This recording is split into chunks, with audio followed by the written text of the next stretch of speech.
If you are new here, my name is Isabel and I am a young mom to this little boy. His name is Amos and he is 1. And my goal of this channel is to share positive mother experiences and how to get through the not so positive experiences. Yeah, you're gonna tell them too? You're gonna tell them all your tips and tricks? Today we're gonna be talking about the not so positive motherhood moments, which would be the pregnancy side effects. Now, of course, everyone's pregnancy is different. Some people have awesome, wonderful pregnancies and they just float through it. Some people, like myself, do not. And before I say anything else in this video, I just want to remind everybody, I am not a doctor or a medical professional whatsoever. So all of these tips and tricks that I am sharing with you today, you should never try them unless you have talked to your doctor and made sure that they are okay for you to try, because while they may have worked for me, everybody's bodies are different, everyone's pregnancies are different. So what might work for me might not work for you, and what was safe for me might not be safe for you. So always check with your doctor first before you try any of these things. Well, without further ado, let's get into it. My son is running around with my mouse, and I guess that's just gonna have to be okay for now. I wanted to start with the first trimester, which most people I think probably experience in their first trimester, nausea. And for me, I had nausea and fatigue. Like, I was always tired. Let's sit up more here. So yeah, I was just super exhausted and so nauseous. And just to give you guys an idea of what that meant to me, I hate throwing up. I'm pretty sure mine is like hatred of throwing up is probably labeled as a phobia. Like, if I know that I'm going to throw up, or like I feel like I'm going to throw up, I start to get like super nervous and I start sweating and shaking. But I know I'm going to throw up, I will literally break down to tears. Like, I will be so upset about it. I hate throwing up. So being super nauseous during my first pregnancy was not an ideal thing, and I was not having fun. So on top of that, I was just tired all the time. I was just super exhausted. And oddly enough, these are the only reasons that I actually took a pregnancy test, because I'm so used to having a late period. My period is all over the place. So the only reason I did is because I was feeling so exhausted every day and I was nauseous. I was so nauseous. So, and my nausea was lasting the entire day. It wasn't just like morning sickness. I swear morning sickness is a myth. I don't know anybody who was just sick in the morning. But yeah, it was throughout the entire day, and it was really not fun. So the first person I consulted about my nausea, honestly, was my mom. Wanted to know what to do, and she did recommend Unisom, which is like a sleep aid pill. It's supposed to be safe while you're pregnant. Again, consult your doctor, which I did. I then also asked my doctor, I was like, hey, I'm feeling super nauseous. Is there anything I can do to take an edge off of it? So she recommended taking vitamin B6 and Unisom. So of course we got both of those things, and the vitamin B6 didn't help for me, but I do know some women that it did help a lot. So if your doctor's okay with that, you can go ahead and give that a try. The vitamin B6 didn't really work out for me. It didn't help. If anything, I felt like it made it worse. Taking pills was something that just kind of like made my nausea increase. Like, I hated taking a pill, so I really... Oh, hey, why are you sad? You want food? Food? Yeah, let me get you some food. Be right back. I had to give Amos some veggie straws because apparently he's hungry. This is sign language for food, and I taught him to say that. So if I am not paying attention enough to his signs, he will come up and he will shove his little fingers towards my mouth and sign food on me to get his point across. So, but he's happy now. Alright, what did end up working was the Unisom. So I started taking Unisom every night because on top of being super tired, I also wasn't sleeping at night because of the nausea.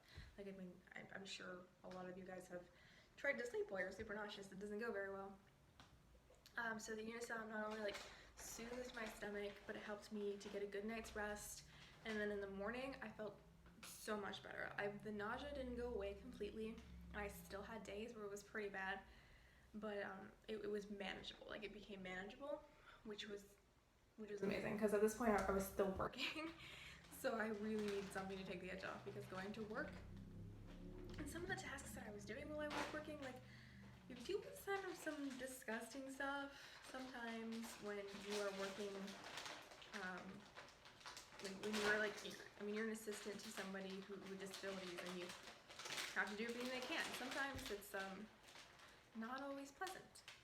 And so yeah, being not nauseous was super important for me. And while it never went away completely, it made it bearable.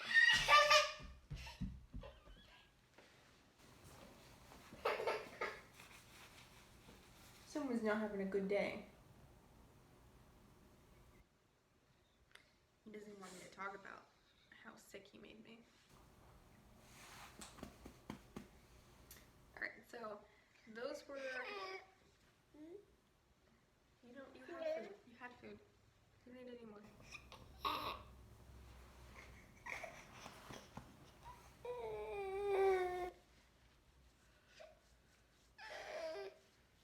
The other thing that I did to help with the nausea, and just in general, all pregnancy symptoms can, I think, be helped by this, is drink water. Like, I'm sure you've heard this a million times already, but I am not kidding. Drink water.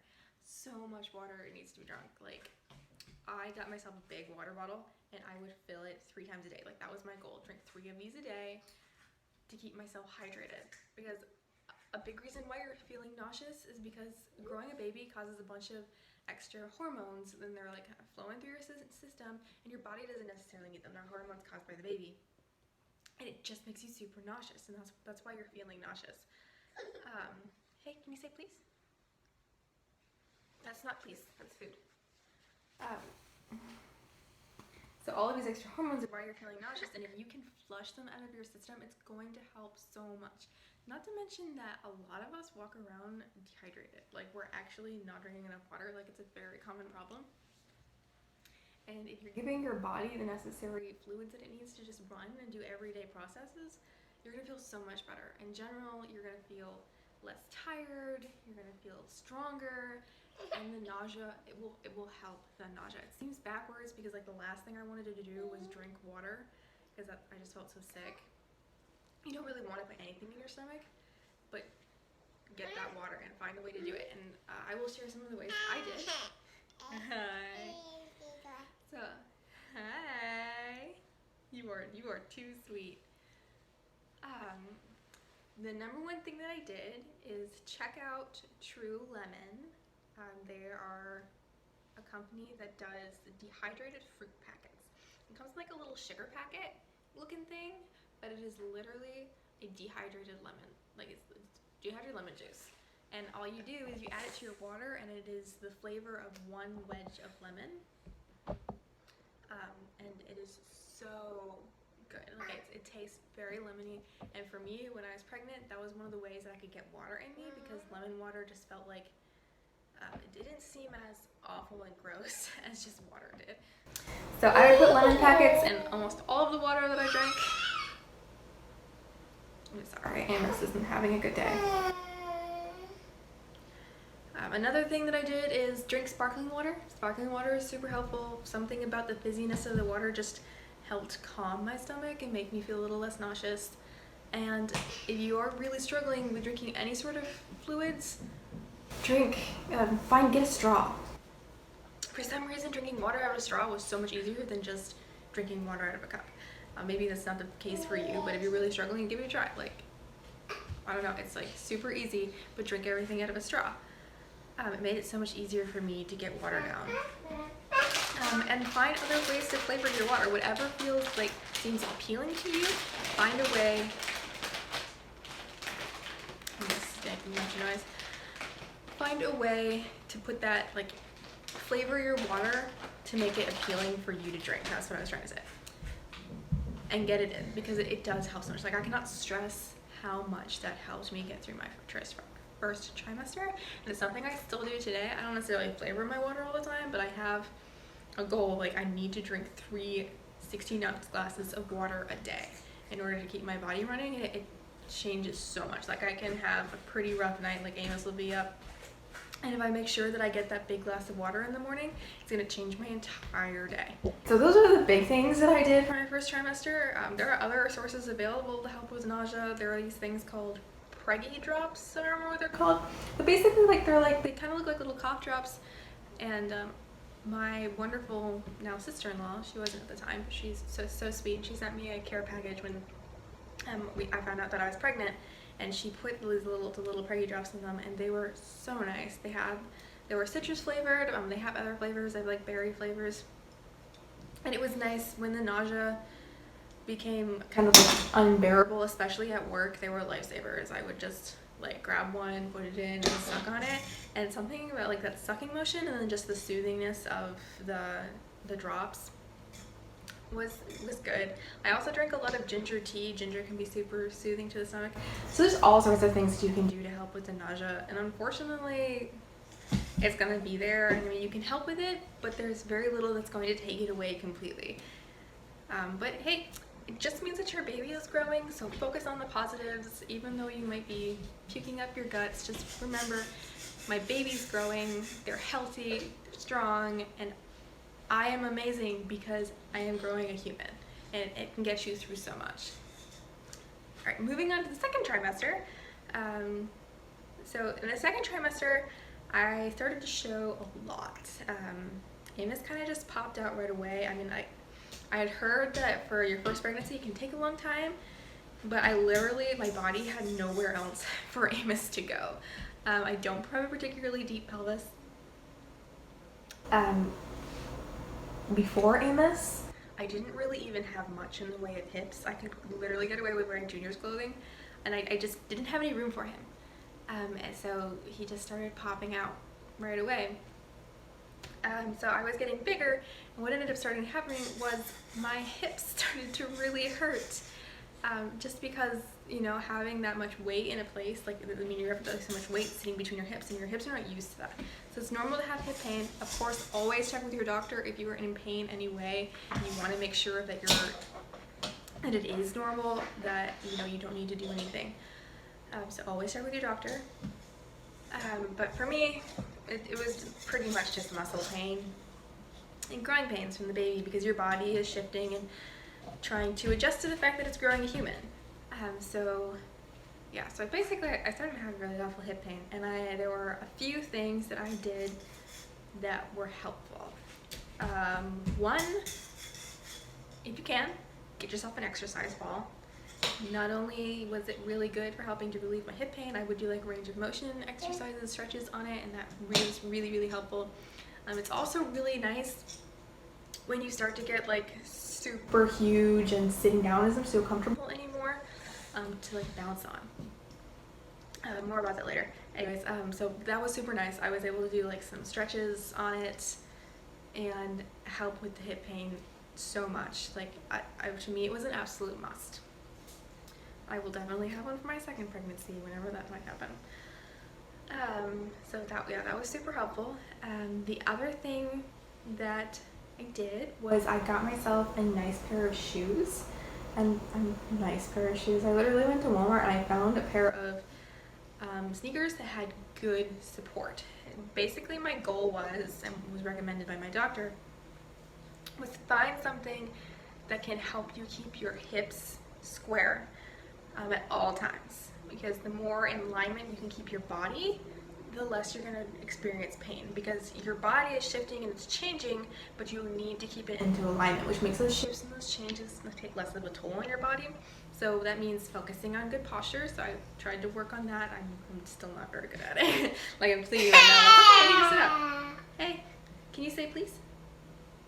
That's food, but this is please. Hey. Say please. Ooh. It's a baby. Say hi.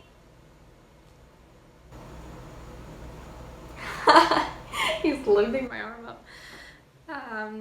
What was I saying? Yeah, so I got a decent pair of shoes because, again, I was working and a lot of my job was a lot of like walking around. Honestly, my job was kind of physically exhausting. So I got a nice pair of shoes.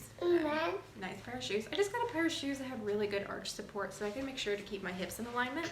And the last thing I did for the hip pain was, if you can, get yourself a pregnancy pillow. It's basically like this giant neck pillow, but for your entire body. So it goes in between your legs and your knees while you're lying on your side. And then, which in general, if you can't get a pregnancy pillow, I highly recommend getting just any pillow to put in between that space, because it keeps your hips square and will take pressure off your hips and keep everything in alignment, which helps with the hip pain. But the pregnancy pillow goes in between your legs and your knees, and then it goes around the back of you, and it helps support your back so that you don't like roll over in the middle of your sleep. Because as my belly got bigger, I found that kind of hard. Like, my natural inclination was to roll onto my back, which is weird because I've never slept on my back.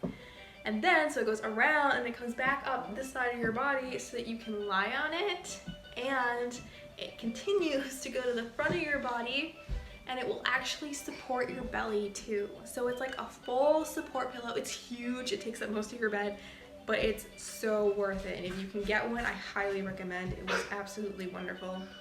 It just made my pregnancy so much more comfortable, and I swear it gave me many more hours of sleep than I would have gotten without it. I think that's all in my second trimester that I'm thinking about. That was a major thing. I'm sure there are multiple other little things that probably happened that I'm not remembering. You're supposed to forget over time of all of the discomforts. Third trimester, I was pretty uncomfortable at that point. It was not comfortable to sit down, and as I mentioned earlier, this is where the exercise ball really comes in handy, that just that being able to sit but stay in motion. And it also, again, it like takes pressure off of your hips. An exercise ball is awesome during your third trimester. And the other thing that I was able to do, and I wasn't able to do this in the first trimester, and not everyone is going to be able to do it, exercise. If you have the opportunity to exercise anytime during your pregnancy, and it's okay, your doctor has okayed it and thinks that that's okay, do it. And I found just a couple of super simple 15-minute exercises that were specifically for pregnant women and women in their third trimester to do. I wasn't able to do it in my first trimester because of the nausea, and not really during the second trimester because of my really awful hip pain. But as I actually got to the third trimester, a lot of that started to kind of shift and even out, especially as I was doing things to help my body get through it. And the nausea did go away during the third trimester, which was awesome. I stuck around for the second one for some reason. You went up. We say please. Press the play button to play some music. So I started to exercise, and it really helped me get through my day. It made me feel altogether, made my body feel stronger. And they were super, super simple exercises, and a lot of it was mostly just stretching, like designed to open up the hips and get ready for birth. And if you could find those exercises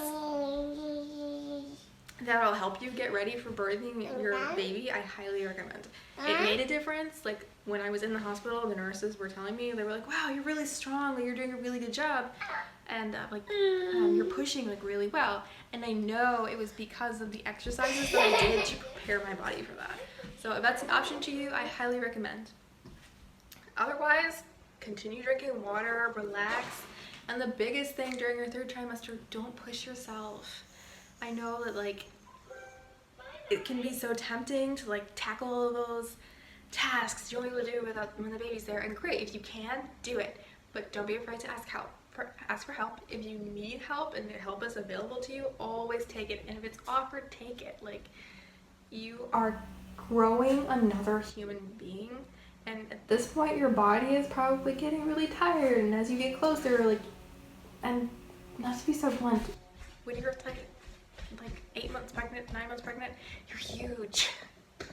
I just remember feeling so big all of the time, and I just didn't have the energy to do things. I was planning to work right up until the day that the baby was born, like until I went into labor, and I had to pace myself, and I ended up telling them that, like, okay, I was gonna do this, but I can't anymore because my body is just so exhausted and done. The most important thing in your third trimester is listen to your body and what it needs, and don't push yourself.